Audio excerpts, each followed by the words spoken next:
अस्सलाम वालेकुम रहमतुल्लाहि व बरकातुहू। मेरा नाम मोहम्मद मज़ाहिर मज़ाहिरी है। कल परसों मैंने एक वीडियो अपलोड की थी जिसके अंदर मैंने एक मैसेज और एक पैगाम देने की कोशिश की, लेकिन उसमें मुझसे एक गलती हुई। वो गलती मैं भी एक्सेप्ट कर रहा हूँ, लेकिन वो गलती इस वजह से हुई क्योंकि हज़रत मौलाना तारिक जमील साहब जो मेरे बुजुर्ग हैं, मेरे बड़े हैं, मैं उनकी तकरीरें सुनता हूँ, इस्तिफादा करता हूँ। उनकी तकरीरें सुन करके मैं बयान करता हूँ। बहुत सारा इस्तिफादा हुआ, बहुत सारी हदीसें मैंने उनके बयानात से याद की हैं, बहुत सारी चीज़ें सीखी हैं। मैं उनकी कोई बेइज्जती करने का मेरा कोई मकसद नहीं था, ना मैंने उनकी कोई बेइज्जती की है। लेकिन कुछ लोग जो शख्सियत परस्त होते हैं, आप अंदाज़ा लगाएं उन लोगों का जो शख्सियत परस्त हैं। इंसान परस्ती बुत परस्ती से ज़्यादा खतरनाक है। मौलाना तारिक जमील हमारे बड़े हैं। आप ये बताएं, गरचे उन्होंने कोई गलती नहीं की, लेकिन अगर वो कभी गलती कर जाएं, आप ये बताएं कुरान पाक की साइड, हदीस पाक की साइड लोगे या मौलाना तारिक जमील की साइड लोगे? अगर मौलाना साद साहब कहीं गलती कर जाएं, इंसान मानते हो या नबी मानते हो? अगर आप उनको इंसान मानते हो तो ये मानना लाजिम है कि गलती उनसे हो सकती है, क्योंकि अल इंसानु मुरक्कबुन अनिल खतई वन निसियान, हदीस में है इंसान गलती का बना हुआ, गलती उससे होती है।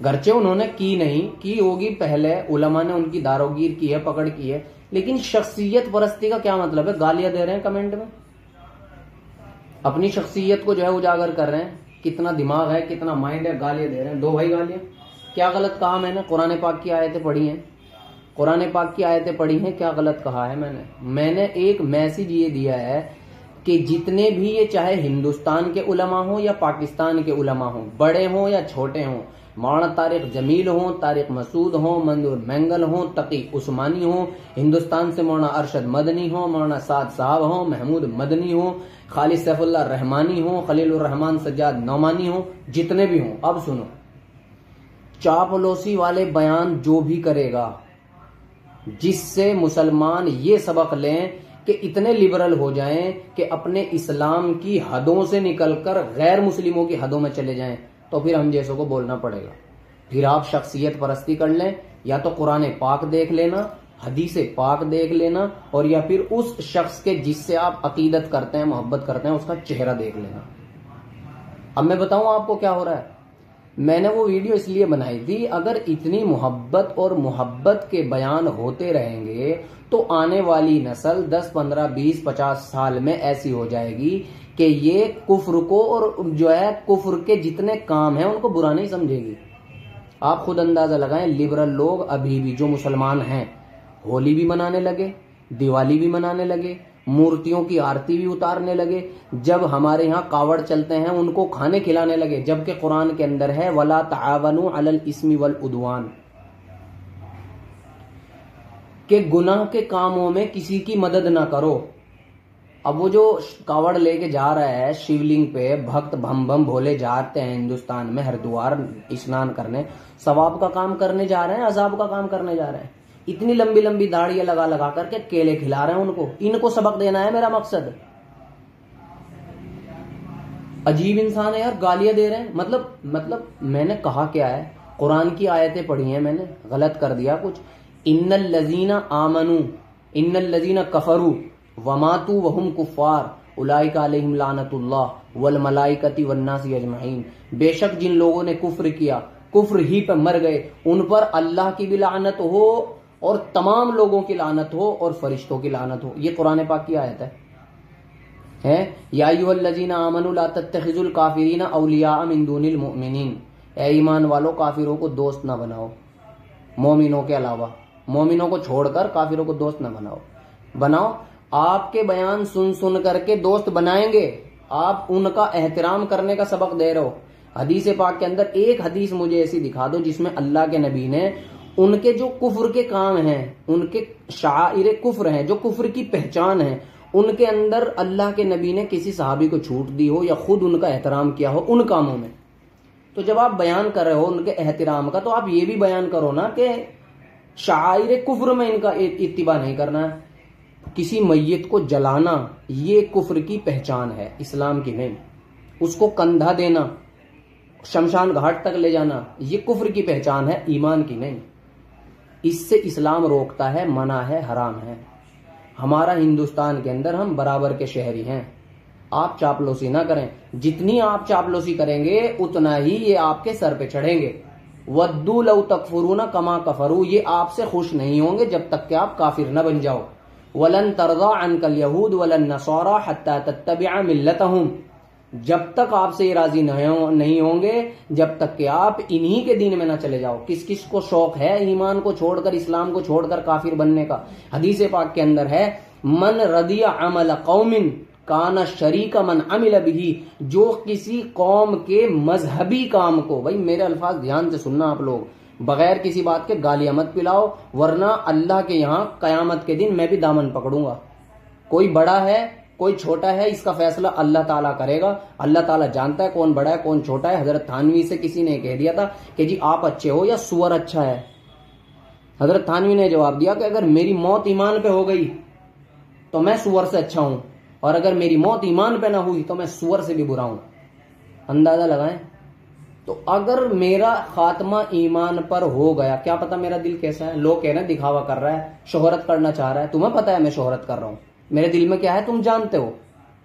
मेरे दिल में क्या है तुम जानते। अलीमुम बिजाती सुदूर हो, खुदा होने का दावा कर रहे हो तुम, फिरौन बन रहे हो।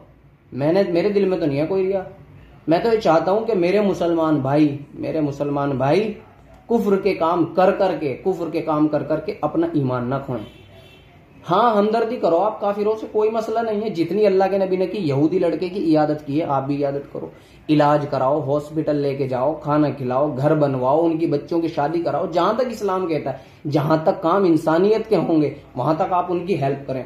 लेकिन जब काम इंसानियत से निकलकर मजहब पर आ जाएगा तो फिर आपको अपने मजहब को फॉलो करना है, उनके मजहब की तरफ नहीं जाना है। अगर किसी की लाश पड़ी है गैर मुस्लिम की, आपको उसको जलाने का इख्तियार नहीं है, क्योंकि ये लाश की बेहुरमती है। इस्लाम के अंदर मरे हुए इंसान की भी कदर कीमत है। मरे हुए इंसान की भी इस्लाम के अंदर क्या है, कदर कीमत है। नाक नहीं काट सकते, बाल नहीं उखाड़ सकते, कान नहीं काट सकते। अल्लाह के नबी ने मना कर दिया था। अगर किसी दुश्मन की लाश भी मिल गई, आप इसकी कान नाक नहीं काट सकते, मुसला नहीं कर सकते। जब मुसला नहीं कर सकते, नाक नहीं काट सकते, पूरे जिस्म को जलाने की इजाजत दे देंगे अल्लाह के नबी?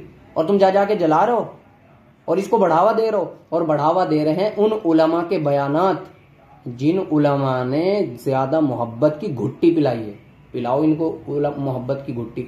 मोहब्बत वहां तक रखो जहां तक इस्लाम ने लकीर खींच दी है। जब इस्लाम ने एक लकीर खींच दी है, इन कामों में तुम इनसे हमदर्दी कर सकते हो, इनमें मत करो, छोड़ दो। अब इतने लिबरल हो गए, दिवाली में जा रहे हैं, होली मना रहे हैं, रंग खेल रहे हैं, आरती उतार रहे हैं, उतारो। तो फिर ईमान और कुफ्र का कोई मतलब नहीं रह जाता। मोमिन का मतलब यह है अल्लाह को एक मानना, मोहम्मद को रसूल मानना, और कुरान को उसकी किताब मानना, और उसके सारे अहकामात के ऊपर अमल करना। अल्लाह के नबी को कुरान में यह हुक्म दिया था अल्लाह ने, वला तुसल्ली अला अहदिम मिनहुम माता अबदम वला तकुम अला कब्री। जो सिर्फ मौलाना तारिक जमील की मोहब्बत में मुझे गालियां दे रहे हैं, मेरे मोहतरम है, मेरे अजीज हैं, मैं उनको अपना बुजुर्ग मानता हूं, मैं उनके बयानात सुनता हूं, लेकिन मैं ये कहता हूं आपको, अगर कभी मौलाना तारिक जमील और कुरान की आयात में से किसी एक को चुनना पड़े, किसे चुनोगे? हालांकि ऐसा हुआ नहीं, ये एक मैं मिसाल के तौर पर मिसाल दे रहा हूं। अगर मौलाना साद साहब जो मरकज निजामुद्दीन वाले हैं, और अगर मौलाना अरशद मदनी, महमूद मदनी, इनके बयानात कुरान की बातों से टकराते हों, किसके बयान को फॉलो करोगे? आयत पढ़ पढ़ करके सुनाओ। ज्यादा मोहब्बत के जिन्हें दौरे पड़ रहे हैं ना, इनकी मोहब्बत के दौरे 10-20 साल में निकल जाएंगे, जब ये सारे के सारे मुसलमान जो है कुफ्र की तरफ भागेंगे। और कुफ्र को इन्होंने बहुत हल्का समझ लिया है। बड़ा भारी जुर्म है, बड़ा भारी जुर्म है। जिस अल्लाह ने इस जमीन को, कायनात को, आसमानों को बगैर सुतून के बनाया है, कुरान में सब दावे हैं। अल्लाह ने जमीन को बिछाया, अलम नजअलिल अर्दा मिहादा वजअलनल जिबाला औतादा वखलकनाकुम अज़वाजा वजअलना नौमकुम सुबाता। जिस अल्लाह ने ये सारी कायनात तुम्हारे लिए बनाई है, तो उसने ये हुक्म भी दिया है कि मुझे मानो, मैंने बनाया है सब कुछ, मैंने बनाया तुम्हें। नहनु खलकनाकुम, मैंने तुम्हें पैदा किया है। फलौला तुसद्दिकून, मानते क्यों नहीं हो? तो मेरे भाई, मेरा किसी शख्सियत को जो है टारगेट करने का मकसद नहीं था, मैं अपनी बात से माफी चाहता हूं। बाकी आप उन मसाइल के अंदर के जिनमें जो काफिरों का शियार है, काफिरों की पहचान है, उनमें आप हिस्सा ना लें। कॉल कर दें, पुलिस को कर दें, नगर निगम वालों को कर दें। भाई लाश जब आएगी, पुलिस उठाएगी, जब भी तो पता लगेगा कि हाँ गवर्नमेंट की भी कोई कमी है। गवर्नमेंट की तो तुम कमी नहीं पता लगने दे रहे, बस फेसबुक पर मशहूर होने के लिए टोपियां लगा ली और चल दिए। ये नहीं पता कि इस्लाम मना कर रहा है इस चीज से। आप मेरे बयान को भड़काऊ या इस तरीके इस एंगल से न लें मेरे भाई। मैं एक ईमानी जज्बे से समझा रहा हूं। ये एक मौलवी की या एक यूं समझ लो दीन ईमान जानने वाले की दिल की तड़प है। ये ना समझे कोई मशहूर होना चाह रहा हूं मैं। ना मुझे मशहूर होने का शौक है, ना मुझे कुछ भी शौक नहीं है। मुझे सिर्फ ये शौक है कि मुसलमान इस्लाम का पालन करें, ईमान की बातों पर चलें। जिन कामों से इस्लाम ने रोका है, इस्लाम रोकता है उन कामों से जो गैर मुस्लिमों का मजहबी पहचान है, जो गैर मुस्लिमों की मजहबी पहचान है, आपको उनसे रुकना पड़ेगा। अगर आप उनको पसंद करेंगे, कयामत के दिन उन्हीं में से उठाए जाएंगे। मन तशब्बह बिकौमिन फहुवा मिनहुम, जो जिस कौम की मुशाबहत इख्तियार करेगा उन्हीं में से उठाया जाएगा। और एक हदीस के अंदर यूं है, मन रजिया अमल कौमिन काना शरीका मन अमिला बिही, कि जो जिस कौम के अमल से राजी होगा तो वो उसी के अंदर शरीक होगा जो वो अमल उसने किया है जिससे वो खुश हो रहा है। खुद अंदाजा लगा लो इन बातों का। गालियां मत दो मेरे भाई। किसी शख्सियत वो अल्लाह से या अल्लाह के कुरान से बड़ा नहीं है कोई भी। और सबको मरने के बाद पता लगेगा मेरे भाई कि कौन कितने पानी में था। हशर के मैदान में सबको वहां जा करके पता लगेगा। मुझसे गलती ये हुई, मैंने एक शख्स का नाम लिया। मैं एक शख्स का नहीं है, बहुत सारों का नाम ले दिया। और इसके अलावा जो रह गए और इस तरीके का बयान करते हैं वो भी मेरे इस बयान में शामिल है। बाकी अगर किसी का दिल फिर भी दुखा हो और ये लगता हो कि मैंने गलती करी है, मैं तालिब इल्म हूं, छोटा हूं, समझने में कहने में कोई गलती जरूर हुई होगी। बहुत सारे मुझसे बड़े बड़े किबार उलमा पढ़े हैं, लेकिन मैं फिर भी माफी चाहता हूं। बस जो कहा भाई माफी दे देना मुझे। और जो है अगर मैंने सही कहा है तो कुरान की बातों को सामने रखकर इनको एक्सेप्ट कर लेना। और जो लोग यूं कह रहे हैं कि पाकिस्तान वाले उलमा को क्यों ट्रोल कर रहे हो आप, और जो है अपने लोगों को जाकर खुद समझा दो, तो भाई हिंदुस्तान तो इतना सा होगा, मैं अकेला जाके समझा दूंगा सबको। अरे भाई जब उनके बयान सुन सुन के आदमी गलत मतलब निकाल रहे हैं तो यार उन्हीं को ही तो कहूंगा मैं। अगर वो अपने बयान में एक लफ्ज बोल देंगे, उनका कुछ घट जाएगा, वो घिस जाएंगे कहीं से, या उनका कुछ बिगड़ जाएगा। उम्मत की भलाई के लिए तो काम कर रहे हैं वो भी। मैंने कौन सा अपने फायदे के लिए कह दिया? मैं भी तो उम्मत की भलाई के लिए कह रहा हूं। वो कहेंगे 1 करोड़ लोग सुनेंगे, मैं कहूंगा 2 लोग सुनेंगे। तो भाई 2 लोगों को सुनाना ज्यादा अच्छा है, ज्यादा लोगों को सुनाना ज्यादा अच्छा है, इसलिए कहा था मैंने उन्हें। और रही बात इसकी, मैं घर घर जाके कहूं, भाई किस किस को कहूं? 130 करोड़ लोग हैं हिंदुस्तान के अंदर। ये फेसबुक है, ट्विटर है, ये है, इन्हीं चीजों से पैगाम पहुंच रहे हैं। इससे ज्यादा तो मैं कुछ कर नहीं सकता।